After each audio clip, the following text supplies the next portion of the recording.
Hello guys, annyeonghaseyo. So shout out pala doon sa mga mag-e-exam na, no, naka-scheduled na to take examination this March 3 hanggang March 29 sa DMW Manila. Okay, so good luck po guys sa examination niyo and hope na sana is magawa niyo yung best niyo and He will do the rest for you. Okay, so that's why I have prepared something for you. Ito po ay sample question from EPS topic book 2. And yung gagawin natin ngayon is nanamnamin natin yung bawat words at saka grammatical structure, no? I-refresh natin yung mga vocabularies na natutunan niyo before and also iti-take note niyo yung mga words na hindi niyo pa alam. Okay, so that's how you you improve, no? So yung gagawin natin dito, yung this type of discussion is it helps you develop your comprehension skills. No? Kumbaga, tutulungan ka kung paano pa ma-develop yung skills mo sa pag-intindi ng mga binabasa at saka mga pinapakinggan ninyo. Okay? So, that's why, yung gagawin natin nga, word by word talaga. So, it really takes time. Okay? So, at least, you will learn a lot from this. Okay? So, let's start. So, yung paragraph po yung ano natin dito guys, no? Yung pinakaayaw ng mga aspirants, yung paragraph talaga. So, ito yung titirahin natin dito, okay? So, first sentence, 기숙사는, okay, 기숙사는, okay, 기숙사 is the dormitory, okay? And then, 는 is the topic marker. So, it means that yung dormitory po yung topic sa buong sentence dito, okay? It can be, no? So, kasi may nun siya, topic marker. Okay? So, 여러 사람이 함께 생활하는 곳입니다. Okay, so ano ibig sabihin nito guys? So, 여러 사람. So, 여러 means variety, various, or marami, ganun. And then, 사람. Okay, so if you say 여러 사람, iba't ibang tao or maraming tao. Okay? So, 함께, it means 같이. Okay, so it means this together, okay? Then 생활하는 곳입니다. So 생활하다 yung verb dito, which means to live or mamuhay. And then 는 means ito po guys, itong nun dito at saka yung nun dito sa kisuksa are totally different. Kasi yung sa kisuksa na nun, yung nun dyan is topic marker. Wala siyang exact meaning sa English. And dito naman sa nun na 생활하다, yung katabi, ito po ay ginagamit in order to modify the verbs. Okay? So, yung ibig sabihin po niya sa Tagalog is na. Okay? So, yung 곳 is place. So, therefore, 생활하는 곳 means a place na namumuhay. Okay? Then, 입니다, which means is. Okay? Is. Okay? So, if you say 생활하는 곳입니다, it is a place na namumuhay 함께 magkasama. Okay? Ang iba't ibang tao. Okay? Ano yan? Yan po yung kisuksa. Okay? So, yan po yung ibig sabihin ng unang sentence. Okay? Next. 그러니까. Okay? So, that's why 그러니까 서로 예의를 지키고. Okay, ano ibig sabihin nito guys? 서로. Okay, 서로 means each other, sa isa't isa. And then 예의 means etiquette or manners, no? Then 예의를 지키다, yung verb natin dito, 지키다 is to keep or to follow. Sundin or panatilihin. Okay? So panatilihin yung etiquette sa isa't isa. Okay, yun po yung thought ng 서로 예의를 지키. Okay, dyan sa part na yan. Okay? So, panatilihin yung manners or yung etiquette, yung respeto sa isa't isa, yung 고, and 다른 사람에게. Okay, 다른 사람, other people. Okay, then 에게 means to. So, 다른 사람에게, to other people, 피해를 주지 않아야 합니다. Okay, ano ibig sabihin nito? 피해를 주다, yung verb natin. No? 피해 means harm or yung pinsala, no? And then 주지 않아야 합니다. Yung 주 dyan guys, from the verb 주다 yan. So if you say 피해를 주다 means to give harm. Okay? So magbigay pinsala. Then 지안 means don't. Okay? Or hindi. And then ya 합니다 means to have to or you need to, no?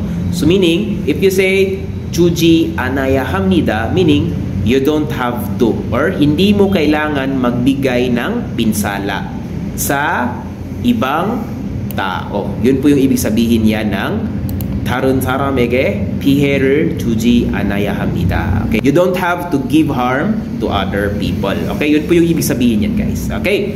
So, 늦은 시간에, okay, 늦은. Okay, so from the verb 늦다, which means to be late, and then yung 은 dyan, guys, yan po'y same ng nun dito sa 생활하다, yung katabi. Okay? So, modifier form. So, it makes the verb become modifier. Okay? So, yung ibig sabihin again, na. Okay? So, late na 시간, oras. Okay? Then, sa. Meaning, 늦은 시간에 sa oras na late. Okay? In the late time. Okay? Yun po yung ibig sabihin. Okay? Then, 시끄럽게. Okay? 시끄럽다 yung verb.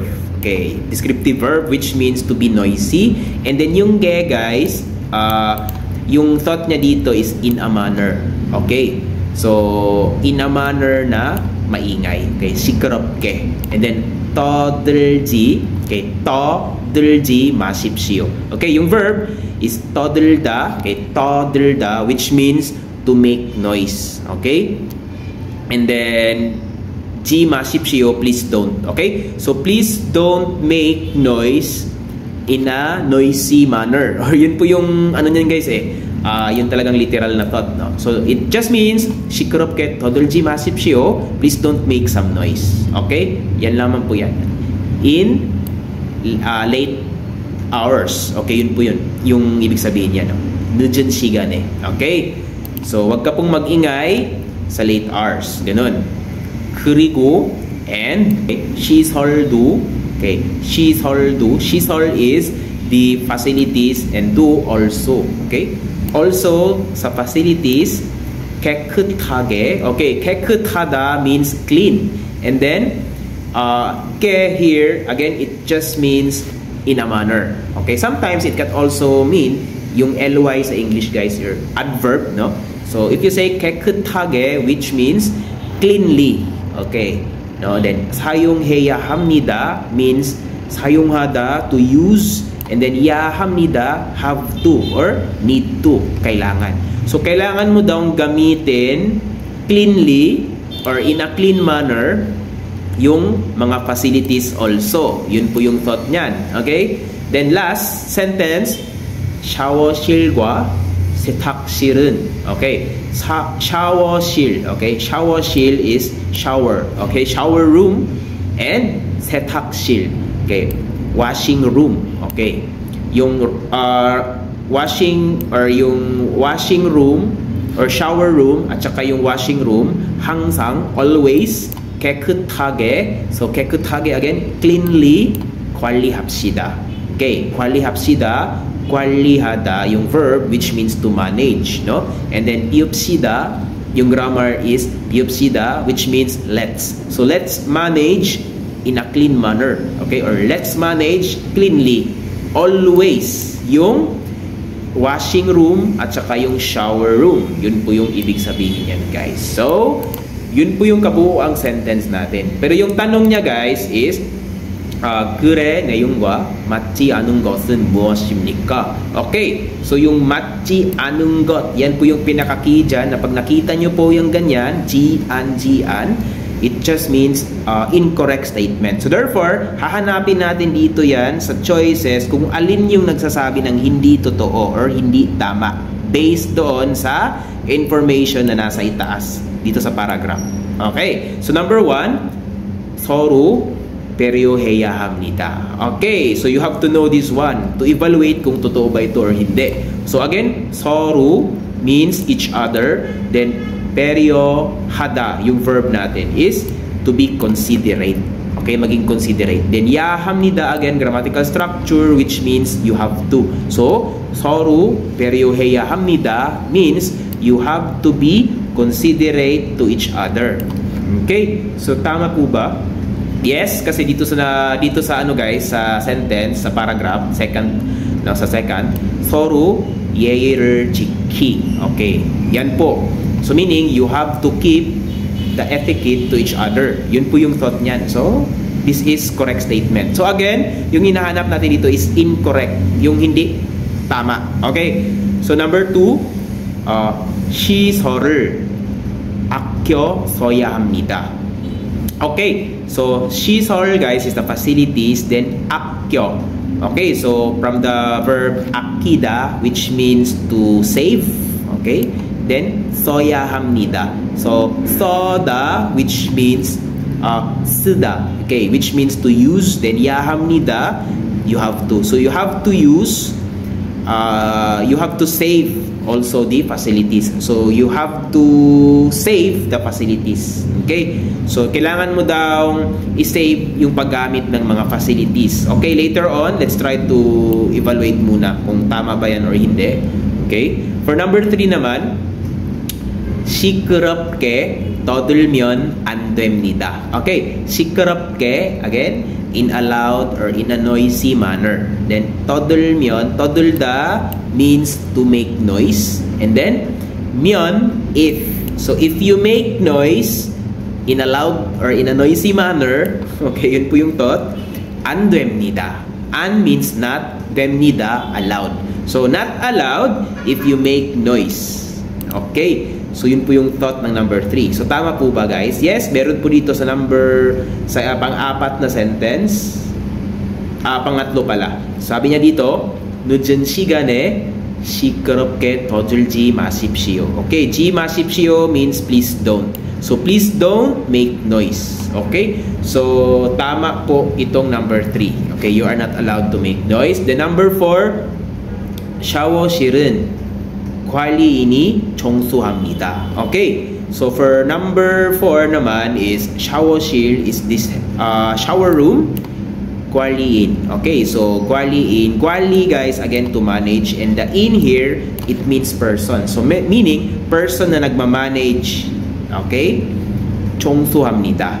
Okay, clean. Siya daw yung maglilinis. Sino? Yung maglilinis daw ng shower room is yung person na nagmamanage. Siguro ng dormitory. Okay? So, may sinabi bang ganun, guys? Hindi po, no? Kasi nakalagay dito sa last sentence, let us, no? Let us manage cleanly. So, meaning, lahat kayo, hindi lang yung kwaliin, okay? Kundi lahat kayo, you have to manage cleanly always. Yung 세탁실 or yung washing room at saka yung shower실, yung shower room. So therefore, number 4 po yung mali na statement. So ito po yung tamang sagot natin, guys. In case naman for number 2, 시설을, okay, 아껴 써야 합니다. So you have to use it, you have to save, no? Ano ba yung tawag? Magtipid, no? Sa paggamit ng mga facilities. For example, aircon. So pag hindi mo ginagamit yung aircon, pag lumabas ka, patayin mo siya. So that's the meaning of one of the examples of 시설을 아껴 써야 합니다. Okay? So therefore, yung number 4 po yung tamang sagot natin dito. Okay?